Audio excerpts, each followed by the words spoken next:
First of all, I believe, just like a lot of people here, that the world has changed considerably. And it hasn't finished changing. It is still changing every single day. The world as it existed in the aftermath of the Second World War no longer exists. At that time, the powers were different, and things have changed fundamentally today. Today, the world has taken a new shape. However, the governance mechanisms are still the same, whereas they need to change, they need to adapt to the new world. When we talk about governance, a lot of different things spring to mind, depending on the person.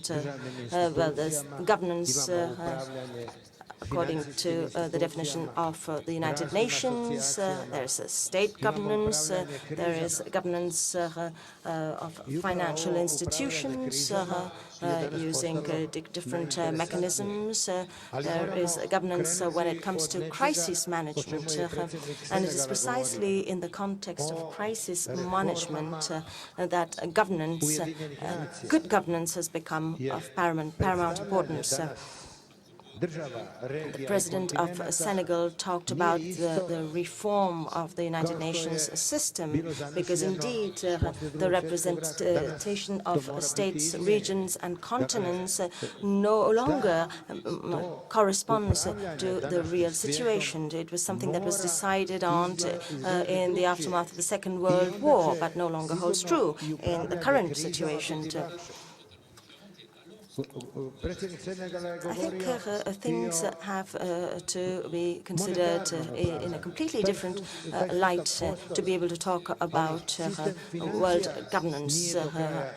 As to financial regulation, a system does exist, but it hasn't been as effective as it should have been in regulating financial markets. It hasn't really played its role sufficiently in regulating international financial markets. On the one hand, we have government and governments, and on the other hand, we have governance. And sometimes these two concepts are not very clearly defined, and there is a confusion between the two.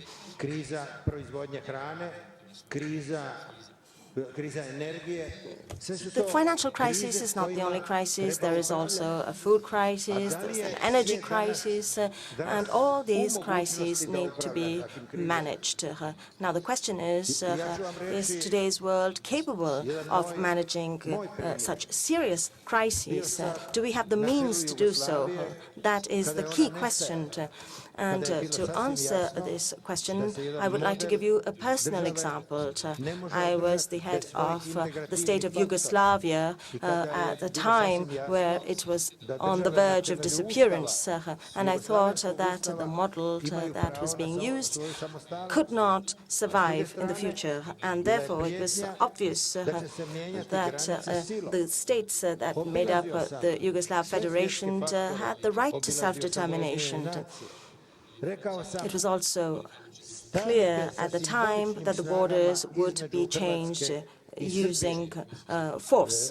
And at that time, I traveled extensively across the world, and I even suggested that forces should be deployed between Serbia and Croatia, also on the borders of Bosnia, because we were on the brink of a war.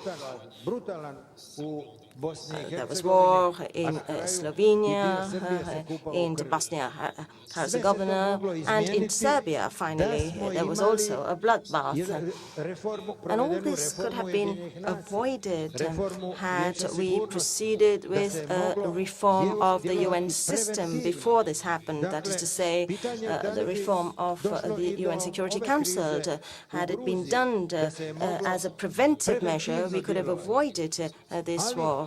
The crisis in Georgia also raises a few questions. Could we have deployed some preventive measures once again to avoid this situation? The mechanisms in place in the United System only enables one to react once war has already begun. Once conflict has already spread or is likely to spread to other regions and other countries. Now, what should we do? What should be our priority? First of all, we should make sure that the necessary reforms are carried out within the United Nations. We have to change our approach to crisis management. What about the Middle East, the crisis in the Middle East? Now, this can perhaps be resolved using force, but weapons, the use of weapons is obviously not the right solution. It's not the right option. The only proper option, the only solution is negotiation. When we are faced with a crisis where, on the one hand, we have rule of law, and on the other hand, an absence of rule of law, and when we have rights to be respected on both sides, one needs negotiation. And it's only through negotiations that we will respect the rights of one and all. As to Europe, I think that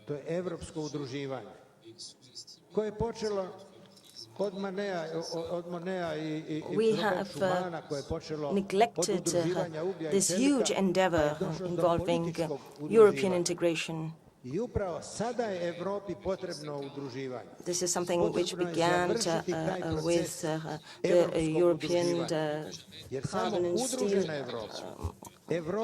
community, and then it went on to iron and steel community, and then went on to pool together the potential in Europe in all fields. And it is only with an integrated Europe that we will have the necessary clout on the world, in the world arena, and to face up to the challenges that we face from the United States and from China and from India. I think that only the problem is some Europeans are very inward-looking, and they look at their own interests above all. And I don't think this is a very interesting take on things, given the current situation. We have devoted all our efforts to transition, and I think the European Union has also tried to put in a lot of energy into the enlargement process. Europe represents a very radical instrument in favor of action and in favor of peace worldwide. And I think that we need to encourage and we need to uphold this model and this example that Europe provides in Asia and in Africa, this model built on cooperation and built on consensus. And I think that through cooperation and consensus, we will find a solution to the current crisis as well. And I think that Europe's own contribution, Europe's own integration will contribute to this.